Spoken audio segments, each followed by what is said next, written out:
Deep inside a cold stone cave in France, archaeologists found a scene that feels almost impossible to accept. 6 Neanderthal bodies lay scattered among the bones of hunted animals, mixed together as if there were no boundary at all between human and prey. Their tongues had been cut out, their skulls had been cracked open, their flesh had been stripped away with the same precision used on deer and goat. There were no signs of burial, no symbols of respect, no hint of a final farewell. Only silence, stone, and the unmistakable traces of butchery. Standing in that darkness, one question rises immediately. Was this an act of pure desperation, carried out by people starving through a brutal Ice Age winter? Or was it something darker, a moment of violence between rival groups fighting for survival? Or perhaps it was something ritualistic, a practice shaped by beliefs we no longer understand, lost somewhere in the deep past of our species. And at the center of all these possibilities sits the question that has haunted archaeologists for decades. Were Neanderthals truly cannibals? In this story, we are going to walk step by step through the archaeological record, uncovering what the bones really tell us. This will be a science-based exploration, but it will be told like a journey through an ancient world where survival was never guaranteed. A world where every choice carried life or death. So take a breath and imagine the cold air of that cave. Imagine the wind pressing against the entrance, the darkness swallowing every sound, and the sharp scent of freshly cracked marrow drifting through the night. If you were living 40 or 50,000 years ago, hunted by hunger and winter itself, what would you have done to survive? For more than 300,000 years, the Neanderthals lived and thrived across the vast lands of Europe and Western Asia. They were not the savage half-ape creatures once imagined in old textbooks. They were a fully human lineage, a branch of our own ancient family tree that evolved alongside the ancestors of modern humans. And the more we uncover about them, the more we realize just how complex they truly were. They crafted stone tools with remarkable precision, shaping razor-sharp edges from flint and quartz. They mastered fire, tending flames that carried them through long Ice Age nights. They hunted enormous animals, from reindeer to bison, working together in coordinated groups that required planning, communication, and courage. And in some places, they even buried their dead, leaving behind hints of care, memory, and grief. These were not mindless beings. They were people, navigating the dangers and challenges of a world far harsher than anything we face today. Yet, woven through this picture of intelligence and resilience is another layer that is far more troubling. At several archaeological sites, the bones of Neanderthals show traces of deliberate cutting, scraping, and breaking. Marks on the skull where the brain was removed. Long bones split to reach the marrow. Bodies taken apart with the same skilled hands used to process hunted animals. These discoveries appear again and again, from France to Spain to Croatia, marking more than 10 different sites where cannibalism has been documented. To understand how a species capable of compassion could also leave behind such unsettling evidence, we have to travel deeper into their world. And to do that, we must begin with one of the most chilling caves in all of Europe, a place where the line between survival and brutality seems to vanish entirely. Our journey into these dark moments begins at Moula-Guercy, a quiet cave in the limestone cliffs of southern France. When archaeologists uncovered the remains inside, they found the bones of 6 Neanderthals, treated in a way that was indistinguishable from the deer and goats lying beside them. Thin cut marks ran across their faces where chewing muscles had been sliced away. On one young individual, the tongue had been carefully removed. Every skull had been broken open, shattered with deliberate strikes to access the nutrient-rich brain. The long bones had been smashed to reach the marrow, the same method used to extract every last calorie from hunted animals. And perhaps most unsettling, almost none of the bones showed signs of roasting.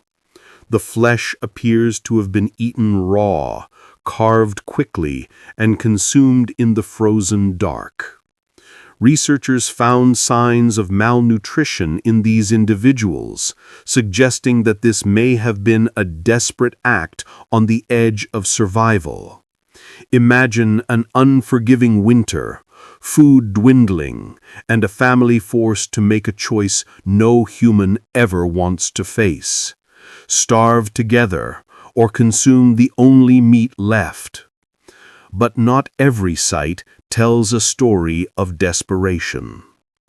Hundreds of miles away, in Goyet cave in Belgium, and in several caves across northern Spain, the evidence paints a far more violent picture.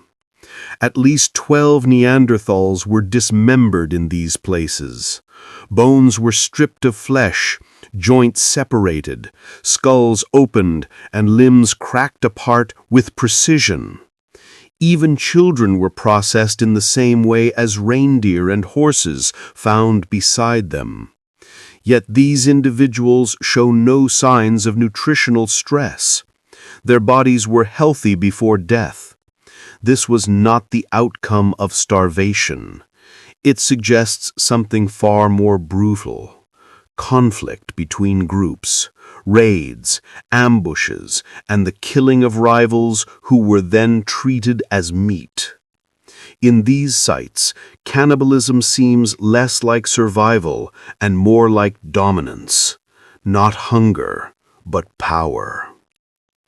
And then there is El Sidrón, a cave deep in the mountains of northern Spain, where an entire group of Neanderthals met a grim end. When scientists studied the enamel of their teeth, they found clear signs of repeated malnutrition and illness during childhood. These individuals had lived through hardship long before they died.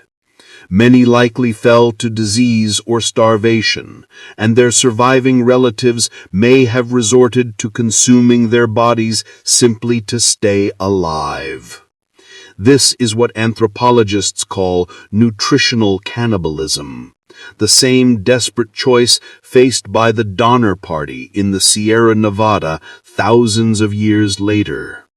It shocks us, but it is deeply human.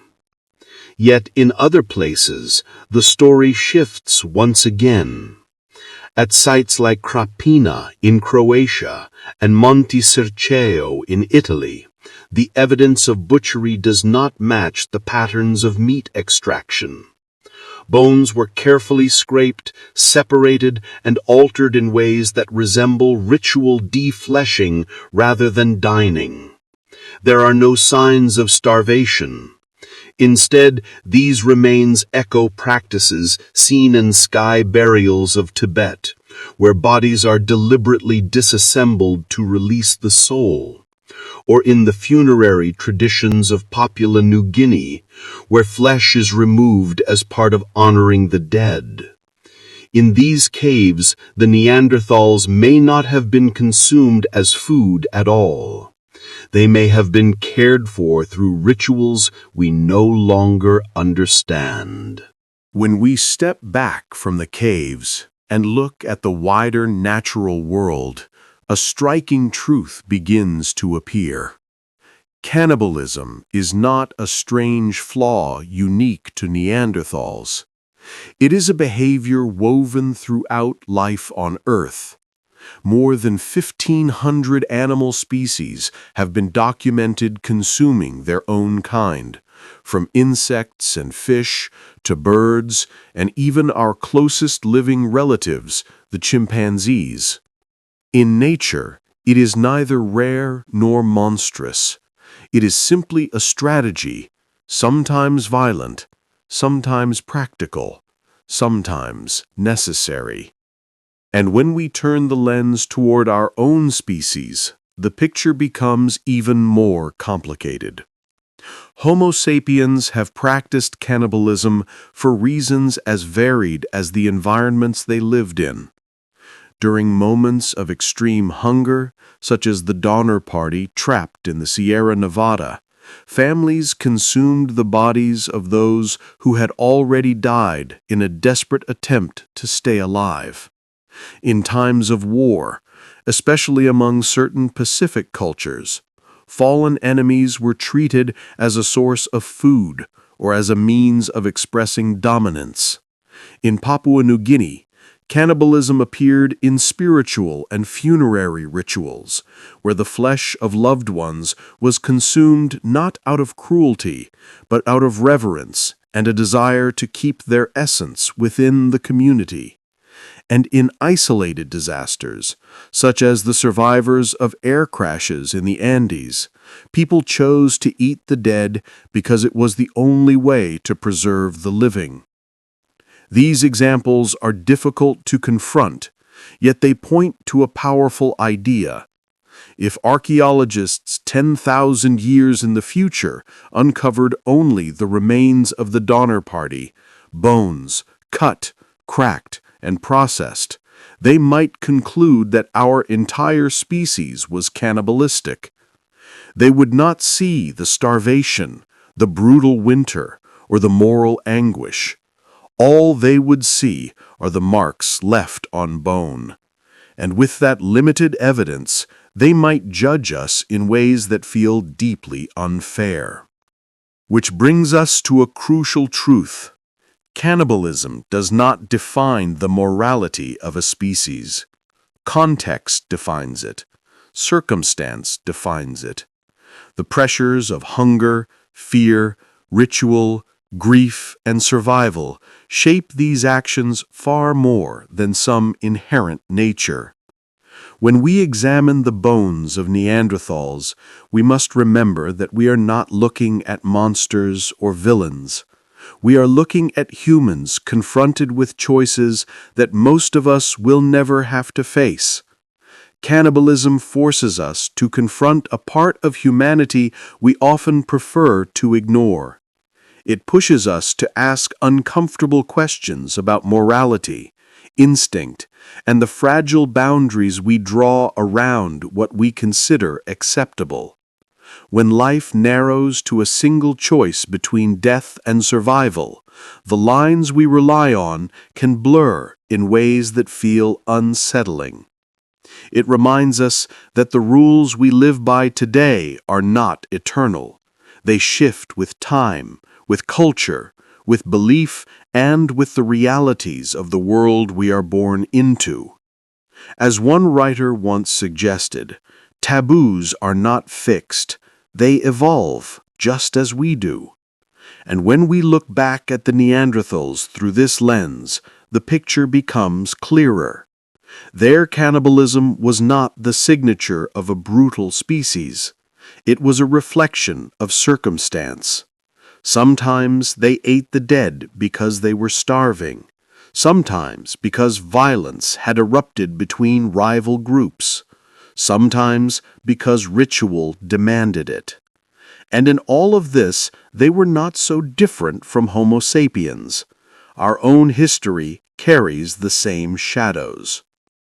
In the end, what defines us is not simply what we do, but why we do it.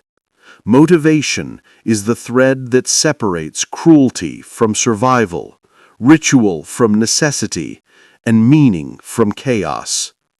And when we study the Neanderthals through this understanding, they begin to feel less alien and more like distant relatives navigating a world that tested them at every turn. So, as we leave these caves and step back into the present, we are left with one lingering question.